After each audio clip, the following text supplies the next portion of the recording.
تعالى وبركاته. الحمد لله رب العالمين. اللهم صل وسلم على سيدنا محمد مفتاح باب رحمة الله عدد ما في علم الله صلاة وسلاما دائمين بدوام ملك الله وعلى آله وصحبه ومواله. اللهم صل وسلم على سيدنا محمد نور شمس العرفان ومهبط أسرار القرآن المنقذ العظيم والمرشد الحكيم إلى صراطك المستقيم وعلى آله حق قدره ومقداره العظيم. Amma ba'd. Tuan-tuan, puan-puan yang dirahmati Allah, para hadirin, para asatidzah, para habaib, orang-orang tua yang saya hormati, alhamdulillah kita berjumpa kembali di tempat yang penuh mulia ini, di tempat yang diagungkan oleh Allah Subhanahu wa taala, di tempat yang pernah Nabi Muhammad SAW mengajarkan syariatnya kepada kita semua. Sebab itu, karena masih bulan Syawal, saya yang baru datang belum sampai 24 jam lagi, baru sekarang sampai 24 jam, saya ucapkan minal aidin wal faizin, Eid Mubarak, taqabbalallahu minna wa minkum. Selamat hari raya, mohon maaf lahir dan batin. Insyaallah kita saling memaafkan satu sama lain. Sebab ada beberapa negara yang adat dia, mereka mengucapkan selamat hari raya pada hari ke-8 atau hari ke-7. Ada yang adat mereka hari pertama dah mengucapkan selamat hari raya. Ada lagi adat mereka selama masih bulan Syawal, jumpa kawan-kawan lagi selalu mengucapkan selamat hari raya, mohon maaf zahir dan batin. Dan kemudian kita sekarang masih berada pada bulan Syawal. Bulan Syawal adalah bulan ke-10 daripada bulan Hijrah. Dan bulan Syawal adalah bulan pertama daripada bulan-bulan haji. Jadi ketika kita selesai bulan Ramadan, kita terus masuk bulan pertama pada bulan-bulan haji, Syawal, Dzulqa'dah dan Dzulhijjah.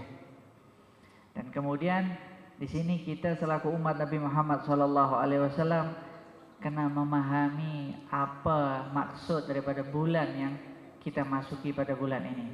Dan bulan ini kita berada pada bulan Syawal. Mengapa dinamakan Syawal?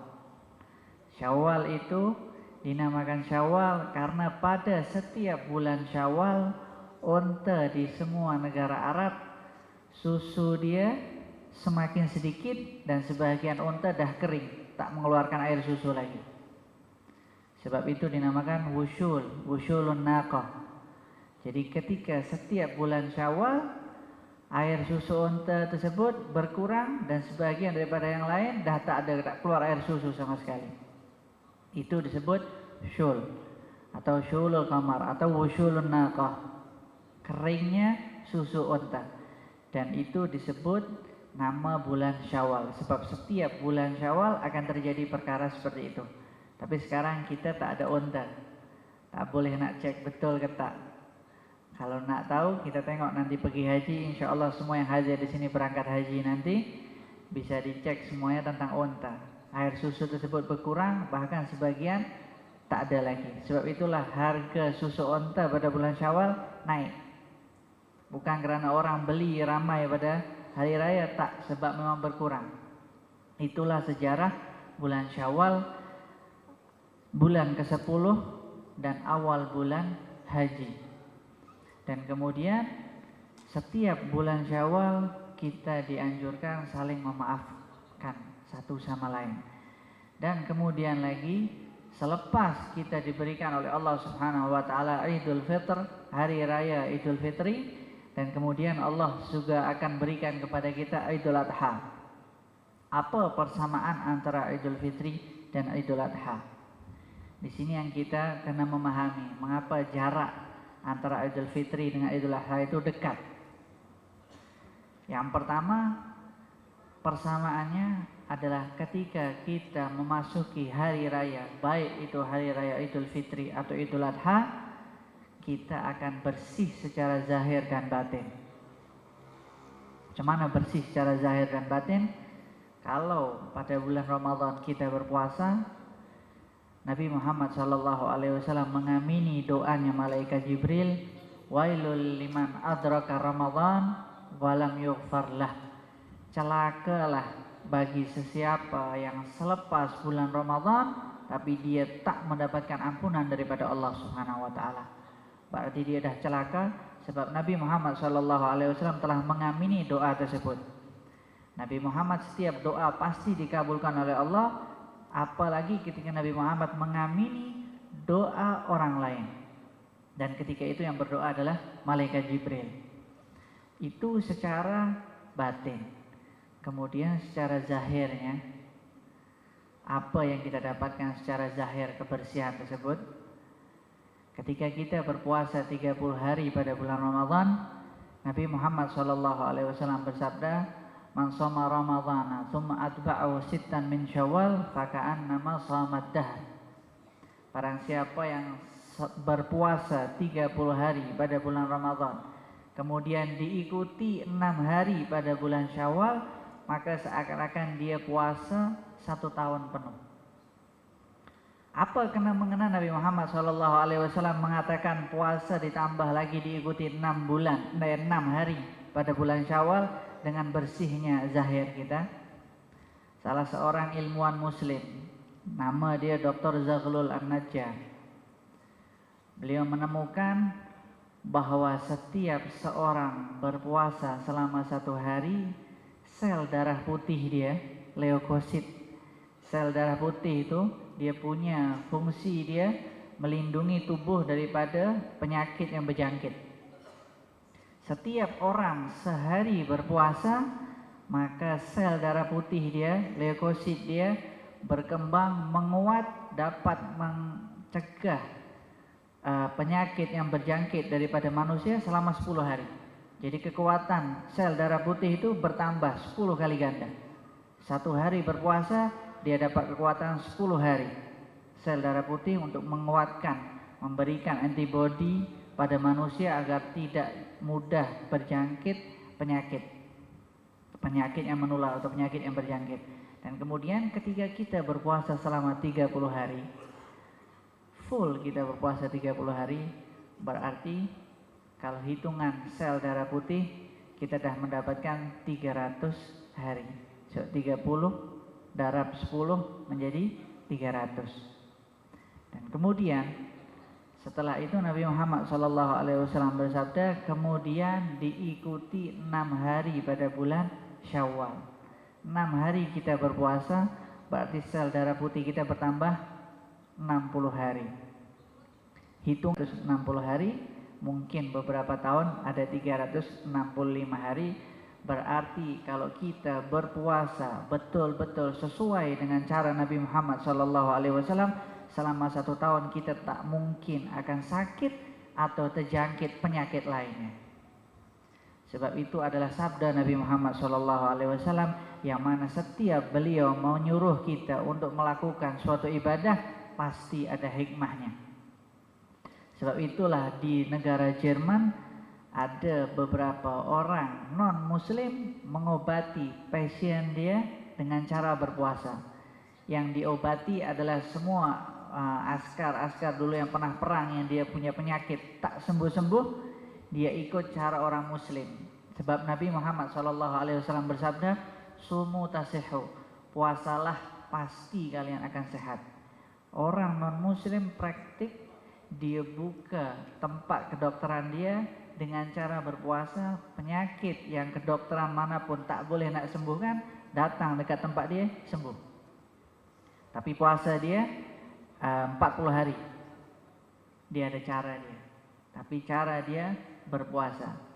Tapi yang terjadi oleh umat Islam, umatnya Nabi Muhammad SAW, yang tak mungkin kita nak pungkiri lagi, dah pasti terjadi. Selepas bulan Ramadan dah confirm timbangan kita naik. Ada yang naik 5 kilo lah, ada yang naik 10 kilo lah, bahkan ada yang naik berkilo-kilo. Kemudian selepas itu biasanya yang terjadi pada masa bulan Syawal, gastrik mereka pada kumat semua. Baru nak raya makan ketupat lah, makan lontong lah. Oh tak boleh, perut saya sakit. Oh tak boleh, perut ini sakit.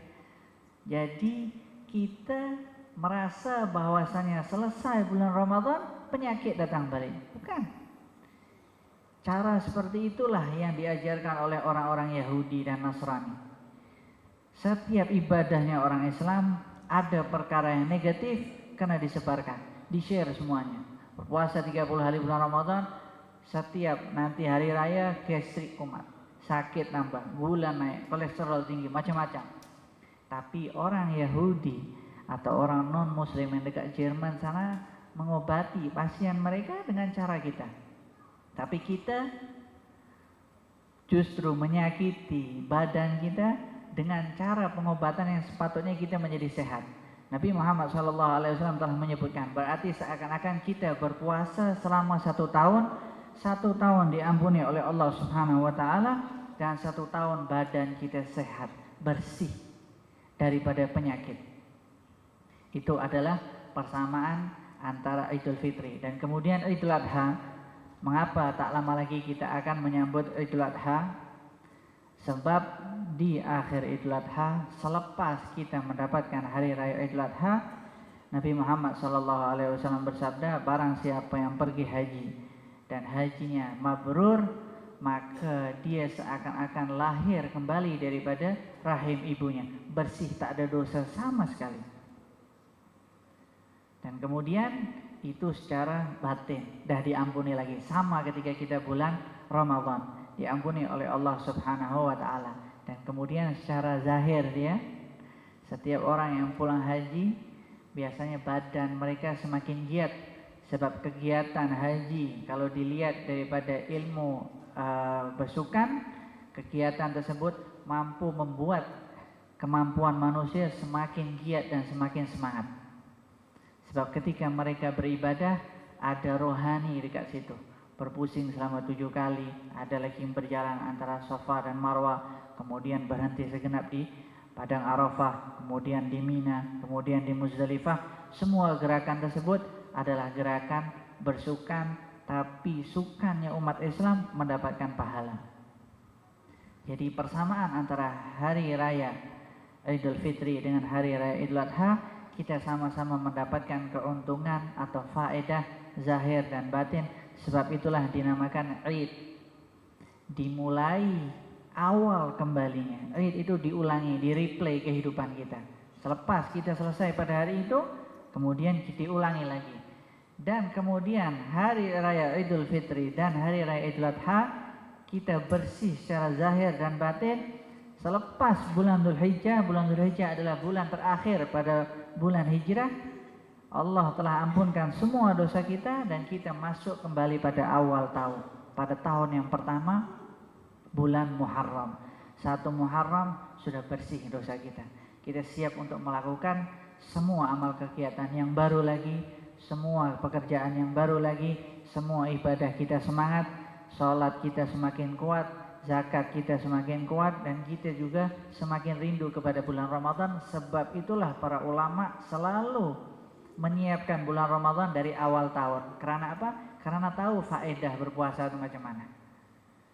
Mungkin kalau belum ditemukan adanya ilmuwan secara kedokteran, mungkin kita tak akan percaya. Tapi ketika sudah terbukti, sebab umat Nabi Muhammad SAW, terutama umat akhir zaman ini adalah umat yang logik. Sikit-sikit nak logik, betul ketak macam ni, betul ketak macam ni, logik ketak. Itu adalah hikmah daripada perintah Nabi Muhammad SAW, dan itu juga merupakan persamaan hari raya Idul Fitri dan Idul Adha, dan perbezaan antara hari raya kita dengan non-muslim. Ketika kita hari raya, kita akan mendapatkan rezeki daripada Allah, kita akan mendapatkan nikmat daripada Allah. Tapi hari rayanya non-muslim, mereka yang akan mengeluarkan rezeki mereka, mereka yang akan menghabiskan semua harta mereka untuk menyambut hari raya mereka. Dan mereka tak akan pernah mendapatkan ketenangan meskipun mereka selesai daripada hari raya mereka. Tapi kita selepas bulan Ramadan, selepas hari raya Idul Fitri, para ulama mengatakan barang siapa yang menyembah Tuhannya bulan Ramadan, maka selepas bulan Ramadan Tuhannya masih ada. Jadi jangan pernah kita melakukan ibadah pada bulan Ramadan sahaja. Semangat sholat subuh pada bulan Ramadan, semangat sholat zuhur berjamaah pada bulan Ramadan, asar, maghrib, isya, tarawih pada bulan Ramadan. Selepas bulan Ramadan macam orang keluar daripada jail, penjara. Lega. Setiap malam tak ada lagi tarawih, setiap hari tak penat lagi, setiap hari tak haus lagi, setiap hari tak nak tunggu masa untuk makan. Tapi kita umat Islam, cara kita adalah cara Nabi Muhammad SAW.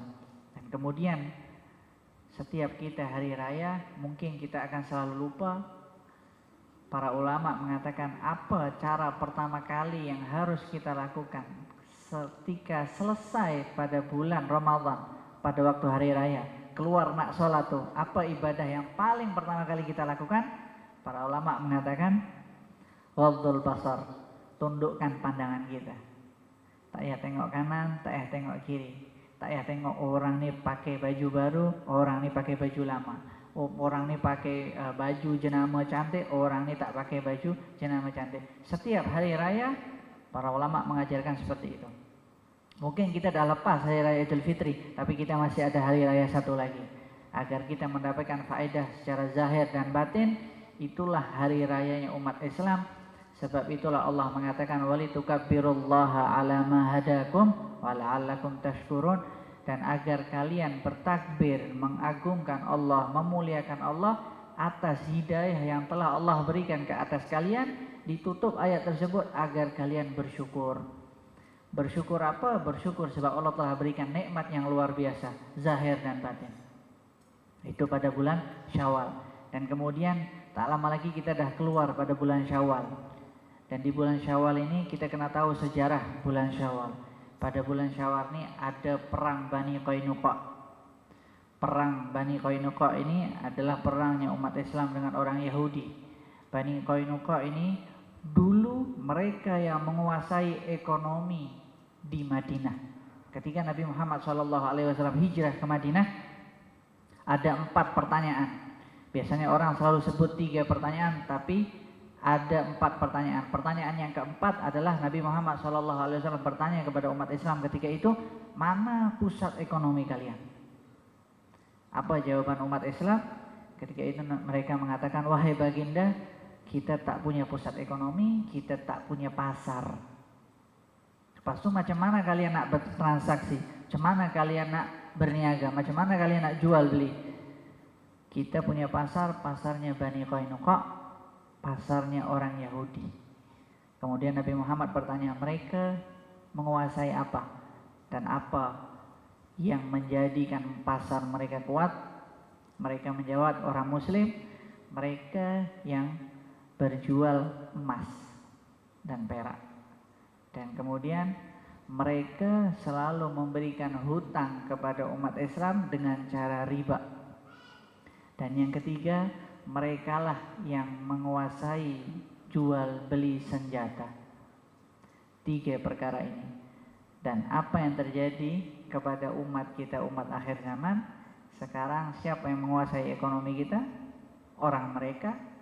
Dan 3 perkara tersebut juga terjadi. Siapa yang menguasai perdagangan emas? Mereka.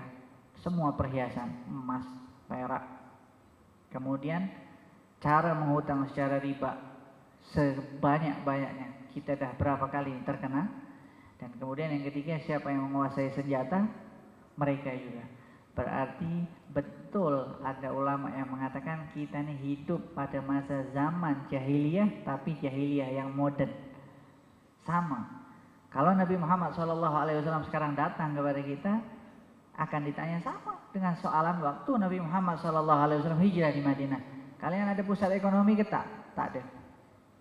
Ketika itu Nabi Muhammad SAW mengatakan kepada para sahabatnya, kita kena buat pusat ekonomi. Baru ketika itu dibuat oleh Nabi Muhammad SAW pasar. Sebab itulah banyak sahabat Nabi Muhammad SAW yang menjadi kaya raya, bisnismen luar biasa. Sayyidina Utsman bin Affan, Abdurrahman bin Auf, dan beberapa sahabat Nabi Muhammad SAW yang kaya raya. Dan terjadi peperangan Bani Qainuqa. Pada bulan inilah terjadi perang terhadap orang Muslim dengan Bani Qainuqa, karena Bani Qainuqa membuat perkara, buat cerita. Kalau kita nak ceritakan peperangan itu tak habis masa di sini. Dan kemudian pada bulan Syawal juga terjadi peperangan Uhud. perang Nabi Muhammad SAW di Gunung Uhud terjadi pada bulan Syawal.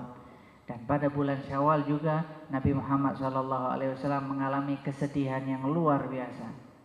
Kenapa Nabi Muhammad SAW sedih pada bulan Syawal? Karena pada bulan Syawal meninggal pakcik Nabi Muhammad, Sayyidina Hamzah, dibunuh oleh Wahsy ketika itu. Kejadian itulah yang membuat Nabi Muhammad SAW sangat sedih.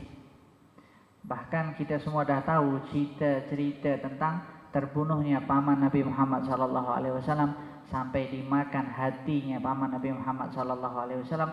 Ketika itu Nabi Muhammad sedih. Bahkan dalam beberapa riwayat ketika Wahsy mendatangi Nabi Muhammad mengatakan, jangan jumpa aku dulu, so, masih terbayang-bayang pakciknya. Ada satu riwayat yang mengatakan seperti itu. Tapi kita lihat hatinya Nabi Muhammad SAW, rahmatnya Nabi Muhammad SAW. Ketika itu Hindun yang makan hati paman Nabi Muhammad SAW, Sayyidina Hamzah bin Abdul Muttalib, datang kepada Nabi Muhammad masuk Islam, Nabi Muhammad terima.